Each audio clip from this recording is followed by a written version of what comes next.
Horror कहानियां थी।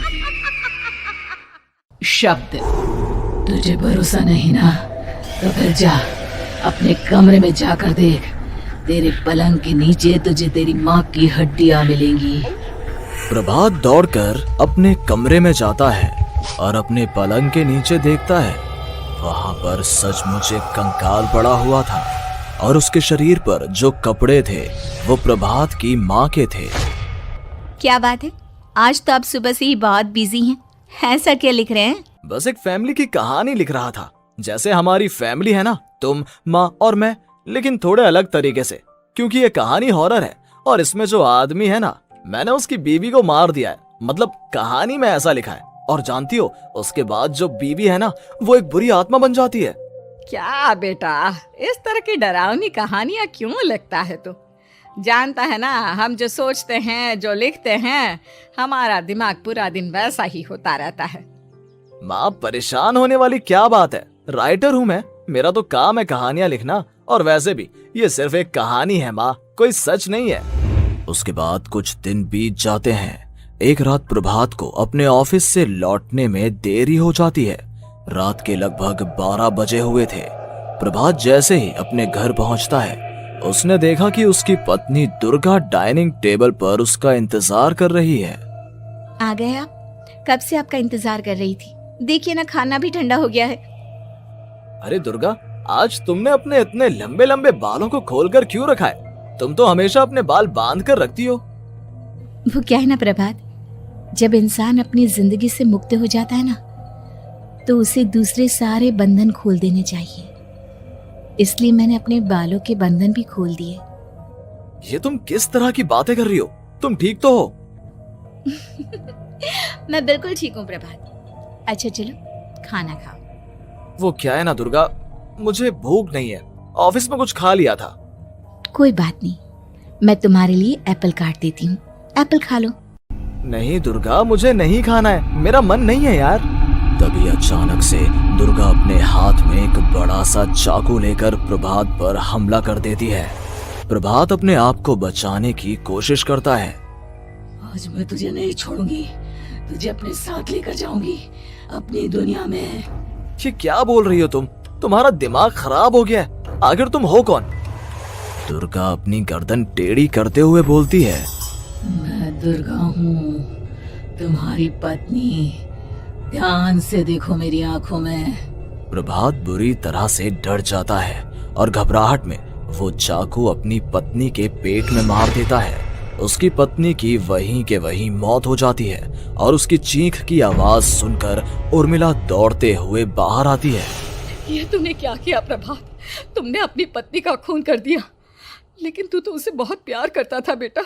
तूने बहू को क्यों मार डाला? माँ, ये आपकी बहू नहीं थी, इसके अंदर कोई बुरी आत्मा घुसाई थी। मैं नहीं जानता ये सब कैसे हो गया, लेकिन वो मुझ पर हमला कर रही थी, मुझे मारने की कोशिश कर रही थी। माँ, मैंने कुछ नहीं किया। ये तूने क्या कर दिया बेटा?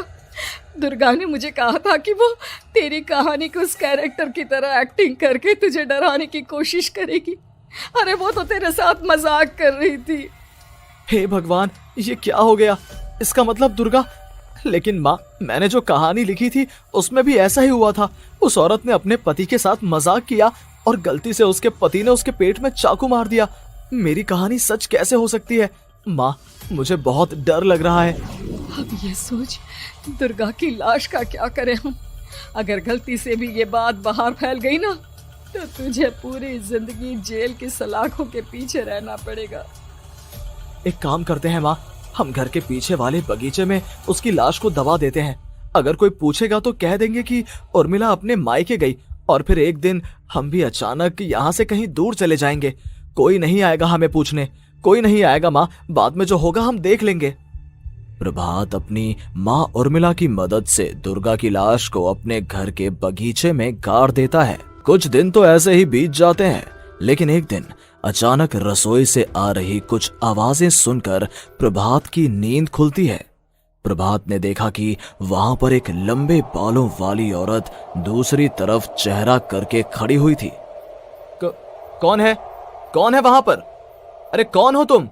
मैं दुर्गा हूँ प्रभात। क्या हुआ? मुझसे इस तरह के सवाल क्यों कर रहे हो तुम? तुम दुर्गा नहीं हो सकती। दुर्गा तो प्रभात, मैं तुम्हारी पत्नी हूँ, तुम मुझे कैसे भूल सकते हो? 4 दिन के लिए मायके क्या चली गई, तुम तो मुझे भूल ही गए। अब अगली बार ना मैं कहीं नहीं जाऊंगी। पता चला तुमने तो मुझे पहचानने से ही इनकार कर दिया। नहीं, तुम दुर्गा नहीं हो सकती। तुम दुर्गा हो ही नहीं सकती। मैं जानता हूँ ये सब क्या हो रहा है। मैंने अपनी कहानी में लिखा था कि उस आदमी की पत्नी की मौत के बाद एक बुरी आत्मा उसका रूप लेकर उसके घर में आ जाती है। तुम वही हो ना? और अचानक से खूबसूरत दुर्गा का चेहरा काला पड़ जाता है। उसकी आंखें लाल हो जाती हैं और पूरे शरीर पर बाल, लंबे नुकीले नाखून, उसके दोनों पैर उल्टे हो जाते हैं और बेहद डरावनी आवाज में वो चिल्लाकर कहती है, बुरी आत्मा, मेरा खून करके मुझे अपने ही घर में गाड़ कर तू मुझे बुरी आत्मा कह रहा है? मैं तुझे छोड़ूंगी नहीं। और अचानक से प्रभात के घर में बेहद डरावनी आवाजें गूंजने लगती हैं। घर में चारों तरफ बहुत सारी बुरी आत्माएं नजर आने लगती हैं। प्रभात घबरा कर अपनी माँ को आवाज देता है, माँ कहाँ है आप?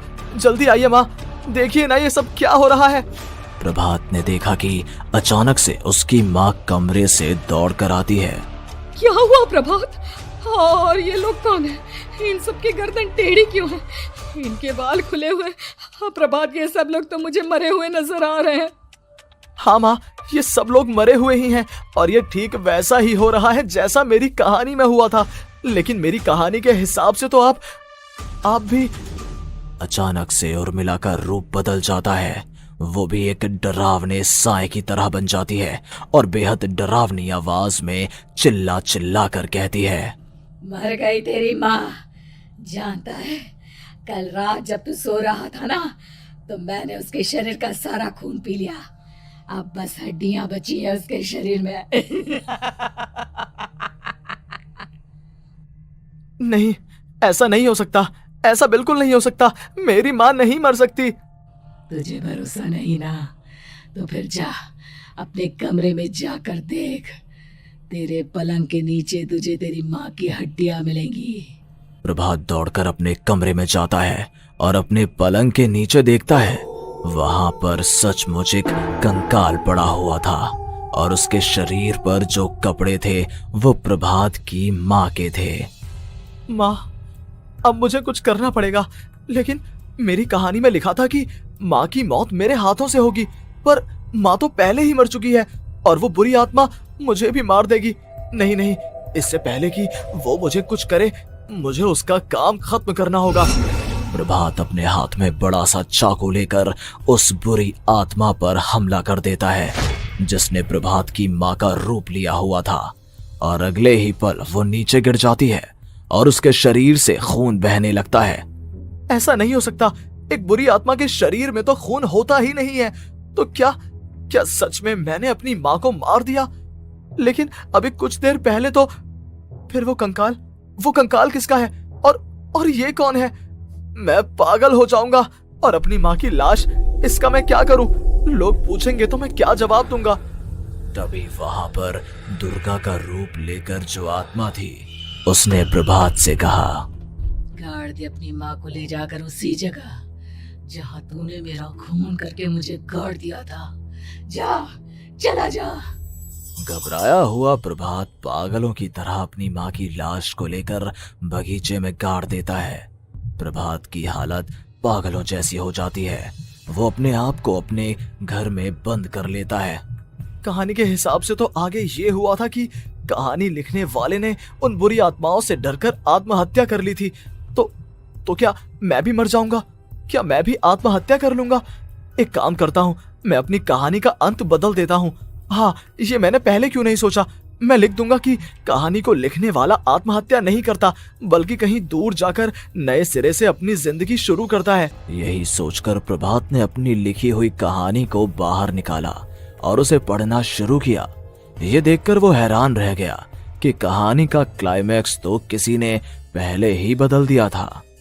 ये क्या? इसमें तो लिखा हुआ है कि आखिर में उस लेखक की पत्नी और माँ दोनों बगीचे में जिंदा दफन थे। बुरी आत्माओं ने उनको कैद करके रखा था और वो लेखक अपनी माँ और पत्नी दोनों को जिंदा बाहर निकाल लेता है। लेकिन ये सब लिख किसने दिया? प्रभात दौड़कर बगीचे में जाता है और वहां पर खुदाई करना शुरू कर देता है।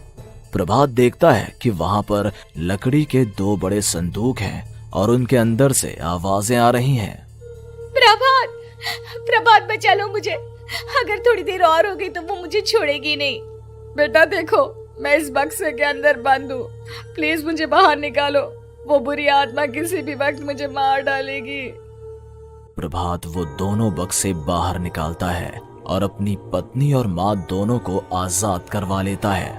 लेकिन तभी वहां पर अचानक से एक बेहद डरावनी और खौफनाक दिखने वाली औरत आ जाती है। तुझे क्या लगा था इतनी आसानी से अपनी पत्नी और माँ को बचा लेगा? बस 5 मिनट और उसके बाद अमावस का चांद आसमान में आने ही वाला है। लेकिन तूने इन दोनों को बाहर निकाल लिया, अब तुझे मरना होगा। नहीं, मैं जानता हूँ मैं नहीं मरूंगा, और अब आगे क्या करना है ये भी मुझे पता है। प्रभात ये बहुत खतरनाक है, हमें मार डालेगी प्रभात, चलो यहाँ से। नहीं दुर्गा, अब मुझे अच्छी तरह से पता चल चुका है कि इस बुरी आत्मा से हम कैसे पीछा छुड़वा सकते हैं। और इतना कहकर प्रभात अपने हाथ में पकड़ी हुई सिंदूर की थैली उस बुरी आत्मा के ऊपर उछाल देता है। कुछ ही देर में वो जमीन पर गिरकर राख में बदल जाती है। ये सब क्या हो रहा था बेटा? ये सब तुम्हारी लिखी हुई इस कहानी की वजह से हुआ है ना? नहीं माँ, पहले मुझे भी ऐसा ही लगा, लेकिन बाद में पता चला कि बरसों पहले हमारे इस बगीचे की जमीन के अंदर किसी को जिंदा गाड़ दिया गया था और बस उसी औरत की आत्मा हमें परेशान कर रही थी। उसी ने मेरे शब्दों में जान डालकर उस कहानी को जिंदा कर दिया था। मुझे माफ कर दो प्रभात, मैंने आपकी कहानी के साथ छेड़छाड़ की थी और उसे बदल दिया था। माफी मांगने की जरूरत नहीं है दुर्गा, तुम्हारे उस बदलाव की वजह से ही आज हम सब जिंदा हैं, क्योंकि आखिर में कहानी में वो हुआ जो तुमने